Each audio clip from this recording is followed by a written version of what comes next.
اعوذ باللہ من الشیطان الرجیم بسم اللہ الرحمن الرحیم الحمد للہ رب العالمین والصلاة والسلام علی سید المرسلین امام المتقین قائد المجاہدین رحمۃ للعالمین وآلہ وصحبہ اجمعین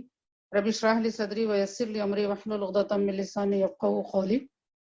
قال اللہ تعالیٰ فی القرآن مجید بسم اللہ الرحمن الرحیم لقد کان لکم فی رسول اللہ اسوۃ حسنۃ لمن کان یرجو اللہ والیوم الآخر وذکر اللہ کثیرا صدق اللہ العلی العظیم۔ اللہ تعالیٰ فرماتے ہیں کہ نبی کریم صلی اللہ علیہ وآلہ وسلم کی حیات مبارکہ تمہارے لیے بہترین نمونہ ہے۔ الحمدللہ آج ہم رسول اللہ صلی اللہ علیہ وآلہ وسلم کے خطبہ حجۃ الوداع کے بارے میں سنیں گے، اور امام جوزی رحمۃ اللہ علیہ اپنی کتاب تلبیس ابلیس میں لکھتے ہیں کہ جو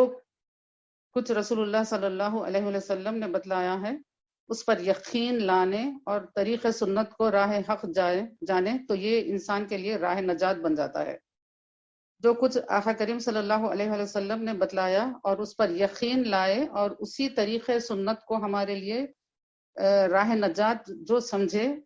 تو یہ ہمارے لیے نجات کا ذریعہ بن جاتا ہے۔ اور اگر کوئی اس سے مخالفت کی، یعنی اس طریقہ سنت کو چھوڑ کر دوسرا طریقہ اختیار کیا، حضرت امام جوزی رحمۃ اللہ علیہ نے یہ بتایا کہ جو کوئی سنتوں کے مطابق زندگی گزارتا ہے تو اسی کے لیے راہ نجات ہے، اور اگر کوئی اس سے مخالفت کی یعنی کہ سنتوں سے ہٹ کر کوئی طریقہ زندگی اختیار کرتا ہے تو آپ لکھتے ہیں کہ وہ راہ نجات سے بھٹک گیا۔ اور آپ یہ بھی لکھتے ہیں مزید کہ شرک کی بدبو اس میں سے آنے لگتی ہے، یعنی کہ جو کوئی سنتوں سے ہٹ کر دوسرے طریقے کو اختیار کرتا ہے تو گویا اس نے اس طریقے میں اپنی بھلائی محسوس کی، اس لیے اختیار کیا۔ تو آپ یہ لکھتے ہیں کہ اس طریقے سے اگر کوئی کرتا ہے تو اس کے اعمال میں سے، اس کی زندگی میں سے، اس شخصیت میں سے شرک کی بدبو آنے لگتی ہے اور وہ جہنم کی آگ میں جلے گا، ظاہر اور باطن سے جلے گا۔ تو اس طریقے سے رسول اللہ صلی اللہ علیہ وآلہ وسلم کی حیات طیبہ، آپ کے اسوہ مبارکہ کو جاننا اور اس کے مطابق، سنتوں کے مطابق عمل کرنا، یہ ہمارے لیے راہ نجات ہے۔ اور ایک جگہ آپ یہ لکھتے ہیں کہ جو کوئی سنتوں پر عمل کرتا ہے تو سنتوں پر عمل کی برکت یہ ہوتی ہے کہ شیطان اس کے قریب نہیں آتا ہے، شیطان اس انسان کو بھٹکا نہیں سکتا ہے جو سنتوں کے مطابق اپنی زندگی گزارتا ہے۔ تو سنتوں پر عمل کرنے کے اتنے فوائد ہیں اور اللہ تعالیٰ کی حفاظت اس کو حاصل ہوتی ہے، ایمان قوی ہوتا ہے، شیطان اس سے دور بھاگتا ہے۔ اللہ تعالیٰ ہم سب کو سنتوں کے مطابق عمل کرنے کی توفیق عطا فرمائے۔ رسول اللہ صلی اللہ علیہ وآلہ وسلم نے خطبہ حجۃ الوداع میں آپ نے جو ارشاد فرمایا اس کی جھلکیاں اس طریقے سے ہیں۔ آپ نے صلی اللہ علیہ وآلہ وسلم نے اللہ کی حمد و ثنا کے بعد فرمایا، اللہ کے سوا کوئی معبود نہیں، وہ ایک ہے، کوئی اس کا ساجی نہیں ہے، کوئی شریک نہیں۔ اللہ نے اپنا وعدہ پورا کیا، اس نے اپنے رسول صلی اللہ علیہ وآلہ وسلم کی مدد فرمائی، اور تنہا اسی کی ذات نے باطل کی ساری مجتمع قوتوں کو زیر کیا، یعنی کہ تمام جو قوتیں تھیں جو اسلام کے مقابلے کے لیے اپنے آپ کو منظم کر رہے تھے، ان تمام کو اللہ تعالیٰ نے زیر کر دیا، شکست فاش عطا کر دی۔ اور رسول اللہ صلی اللہ علیہ وآلہ وسلم نے ارشاد فرمایا، لوگوں میری بات غور سے سنو، میں نہیں سمجھتا کہ آئندہ کبھی ہم اس طرح ایک جاں ہوں گے۔ لوگوں، اللہ تعالیٰ کا ارشاد ہے کہ اے انسانوں، ہم نے تم سب کو ایک ہی مرد و عورت سے پیدا کیا ہے اور تمہیں جماعتوں اور قبیلوں میں بانٹ دیا تاکہ تم الگ الگ پہچانے جا سکو، اور تم میں زیادہ عزت و کرامت والا وہی ہے جو اللہ سے زیادہ ڈرنے والا ہے۔ یعنی کسی گھر میں، کسی خاندان میں کسی کی اولاد بن کر اس دنیا میں وجود پانے والا کسی طریقے سے بھی عزت کا مستحق نہیں ہوتا، بلکہ وہ ہوتا ہے جو کہ تقوی اختیار کرنے والا ہے، جو اللہ سے ڈرنے والا ہے۔ اللہ تعالیٰ سے ڈر کر جو زندگی گزارتا ہے، گناہوں سے اپنے آپ کو جو بچا کر زندگی گزارتا ہے، وہی شخص عزت و اکرام والا ہے اسلام کی نظر میں۔ آقا کریم صلی اللہ علیہ وسلم نے فرمایا، چنانچہ اس آیت کی روشنی میں نہ کسی عرب کو اجمی پر فوقیت حاصل ہے، نہ کسی اجمی کو کسی عرب پر۔ اجمی یعنی غیر عرب علاقوں میں جو لوگ رہتے ہیں ان کو اجمی کہا جاتا ہے۔ تو رسول اللہ صلی اللہ علیہ وآلہ وسلم نے یہ فرمایا کہ کسی کو یہ برتری اس لیے حاصل نہیں ہوگی کہ وہ عرب میں پیدا ہوا ہے، کسی کو اس لیے نہیں کہ وہ عجم میں پیدا ہوا ہے، اور نہ کالے نہ کالا گورے سے افضل ہے نہ گورا کالے سے، اور ہاں بزرگی اور فضیلت کا کوئی معیار ہے تو وہ تقویٰ ہے۔ تمام انسان آدم کی اولاد ہیں، اور آدم علیہ السلام کی حقیقت اس کے سوا کیا ہے کہ وہ مٹی سے بنائے گئے۔ اب فضیلت و برتری کے سارے دعوے، خون و مال کے سارے مطالبے اور سارے انتقام میرے پاؤں تلے روندے جا چکے ہیں۔ بس اللہ کی تولیت، بیت اللہ کی تولیت اور حاجیوں کو پانی پلانے کی خدمت باقی رہے گی جس طریقے سے چلتی آ رہی ہے۔ پھر میرے اور آپ کے آقا صلی اللہ علیہ وآلہ وسلم نے ارشاد فرمایا، قریش کے لوگوں، ایسا نہ ہو کہ اللہ کے حضور تم اس طرح آؤ کہ تمہاری گردنوں پر تو دنیا کا بوجھ لدا ہوا ہو اور دوسرے لوگ سامان آخرت لے کر پہنچے۔ اگر ایسا ہوا تو میں اللہ کے سامنے تمہارے کچھ کام نہ آ سکوں گا۔ اے قریش کے لوگوں، اللہ نے تمہاری جھوٹی نخوت کو ختم کر ڈالا اور باپ دادا کے کارناموں پر تمہارے فخر و مباحات کی کوئی گنجائش نہیں۔ لوگوں، تمہارے جان و مال اور تمہاری عزتیں ایک دوسرے پر ہمیشہ کے لیے قطعاً حرام کر دی گئی۔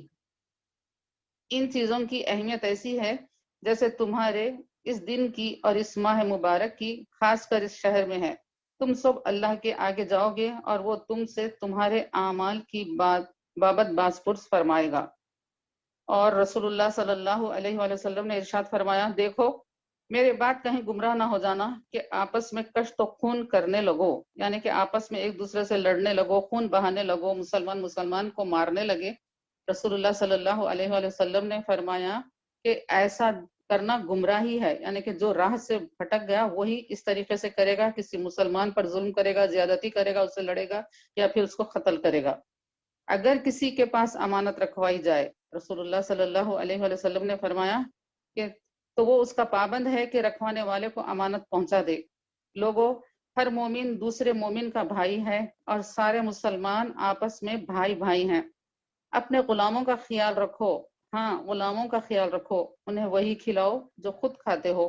ایسا ہی پہناؤ جیسا تم پہنتے ہو۔ دور جاہلیت کا سب کچھ میں نے اپنے پیروں تلے رون دیا ہے۔ زمانہ جاہلیت کے خون کے سارے انتقام اب کالعدم ہیں، یعنی کہ ختم کر دیے جاتے ہیں۔ پہلا انتقام جسے میں کالعدم قرار دیتا ہوں میرے اپنے خاندان کا ہے۔ ربیعہ بن حارث کے دودھ پیتے بیٹے کا خون جسے بنو حذیل نے مار ڈالا تھا اب میں معاف کرتا ہوں۔ دور جاہلیت کا سود اب کوئی حیثیت نہیں رکھتا۔ پہلا سود جسے میں چھوڑتا ہوں عباس بن عبد المطلب کے خاندان کا سود ہے، اب یہ ختم ہو گیا۔ رسول اللہ صلی اللہ علیہ وآلہ وسلم نے فرمایا، لوگوں، اللہ نے ہر حقدار کو اس کا حق خود دے دیا، اب کوئی کسی وارث کے لیے وصیت نہ کرے۔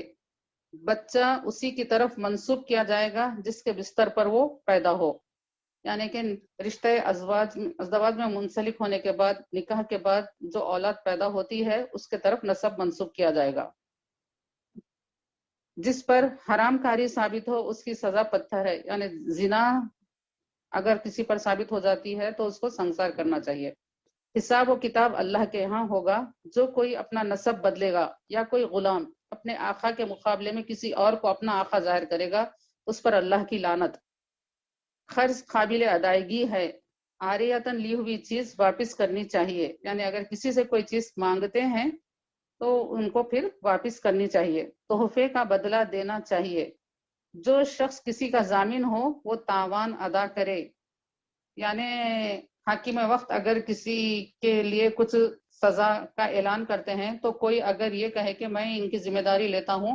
کہ وہ جا کر پیسے لا کر ادا کریں گے یا اپنے آپ کو وہ جا کر آنے کے بعد اپنے آپ کو سزا کے لیے پیش کریں گے، یہ کوئی ایسی ذمہ داری لیتا ہے، گارنٹی دیتا ہے کسی کی، تو پھر اس کو چاہیے کہ اگر وہ نہ آئے تو اس کا وہ تاوان ادا کریں، اس کو وہ پورا کرے۔ کسی کے لیے جائز نہیں کہ وہ اپنے بھائی سے کچھ لے سوائے اس کے جس پر اس کا بھائی راضی ہو اور خوشی خوشی دے، یعنی زبردستی کسی کے مال کو ہم لے نہیں سکتے، بھائی بھی ایک دوسرے کا مال نہیں لے سکتے جب تک کہ آپس میں خوشی کے ساتھ معاملہ داری نہ رہے۔ خود پر ایک دوسرے پر زیادتی نہ کرو۔ اگر کوئی نکٹا اور سیاہ فام حبشی غلام بھی تمہارا امیر بنا دیا جائے اور وہ کتاب اللہ قرآن مجید کے مطابق تمہاری قیادت کرے تو تم پر اس کی اطاعت لازم ہے۔ اے لوگو، میرے بعد کوئی نبی نہیں ہے اور تمہارے بعد اب کوئی امت نہیں ہے۔ رسول اللہ صلی اللہ علیہ وآلہ وسلم نے عورتوں کے حقوق کے بارے میں ارشاد فرمایا، عورتوں کے لیے یہ جائز نہیں کہ وہ اپنے شوہر کا مال اس کی اجازت کے بغیر کسی کو دیں۔ دیکھو تمہارے اوپر عورتوں کے کچھ حقوق ہیں، اسی طرح ان پر تمہارے حقوق واجب ہیں۔ عورتوں پر تمہارا حق یہ ہے کہ وہ اپنے پاس کسی ایسے شخص کو نہ بلائیں جسے تم پسند نہیں کرتے، اور وہ کوئی خیانت نہ کریں اور کوئی کام کھلی بے حیائی کا نہ کریں، اور اگر وہ ایسا کریں تو اللہ کی طرف سے اس کی اجازت ہے کہ تم انہیں معمولی جسمانی سزا دو، اور وہ باز آ جائیں تو انہیں اچھی طرح کھلاؤ اور پہناؤ۔ عورتوں سے بہتر سلوک کرو کیونکہ وہ تمہاری پابند ہے اور خود اپنے لیے وہ کچھ نہیں کر سکتی، چنانچہ ان کے بارے میں اللہ کا لحاظ رکھو کہ تم نے انہیں اللہ کے نام پر حاصل کیا ہے اور اسی کے نام پر وہ تمہارے لیے حلال ہوئی ہیں۔ رسول اللہ صلی اللہ علیہ وآلہ وسلم نے آگاہ کرتے ہوئے فرمایا، لوگو میری بات سمجھ لو، میں نے حق تبلیغ ادا کر دیا ہے، میں تمہارے درمیان دو نعمتیں چھوڑے جا رہا ہوں جس سے تم کبھی گمراہ نہ ہوگے اگر اس پر قائم رہے، اور وہ ہے اللہ کی کتاب، میرے اہل بیت اور میری سنت۔ ترمذی شریف کی اور مستدرک حاکم میں یہ حدیث شریف آئی ہے، اور ہمارے آقا صلی اللہ علیہ وآلہ وسلم نے ارشاد فرمایا، ہاں دیکھو اپنی معاملات میں غلو سے بچنا، کیونکہ تم سے پہلے کے لوگ انہی باتوں کی سبب ہلاک کر دیے گئے۔ شیطان کو اس بات کی کوئی توقع نہیں رہے گی کہ اب اس شہر میں اس کی عبادت کی جائے گی، لیکن اس کا امکان ہے کہ ایسے معاملات میں جنہیں تم کم اہمیت دیتے ہو اس کی بات مان لی جائے اور وہ اسی پر راضی ہے، اس لیے تم اس سے اپنے دین و ایمان کی حفاظت کرنا۔ یعنی رسول اللہ صلی اللہ علیہ وآلہ وسلم نے آگاہ فرمایا کہ کھلا ہوا شرک، یعنی کہ بتوں کی پوجا یا اللہ کے ساتھ کسی کو شریک کرنا، یہ کام تو مسلمان نہیں کریں گے انشاءاللہ تعالی، لیکن شیطان ایسی سازش کرتا ہے، شیطان جو کہ اپنی عمر ساری اور اپنی توانائی ساری اس لیے لگا رکھا ہے کہ اولاد آدم کو وہ بھٹکا سکے، تو وہ اس طرح کی کوشش کرتا ہے کہ انسان کتنے ہی نیکیوں کے کام کرتا ہے لیکن کچھ چھوٹی چھوٹی باتوں میں الجھا کر ان کے اعمال کو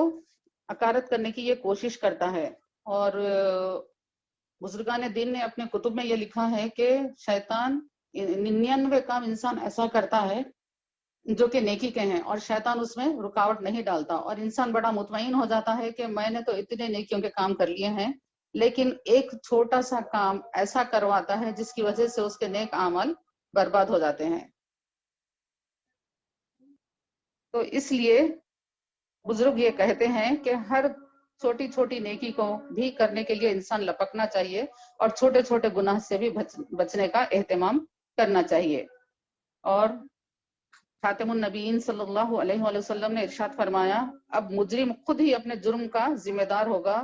اور اب نہ باپ کے بدلے بیٹا پکڑا جائے گا نہ بیٹے کا بدلہ باپ سے لیا جائے گا، یعنی ہر کوئی اپنے عمل کا ذمہ دار ہوگا۔ رسول اللہ صلی اللہ علیہ وآلہ وسلم نے ارشاد فرمایا، لوگو اپنے رب کی عبادت کرو، 5 وقت نماز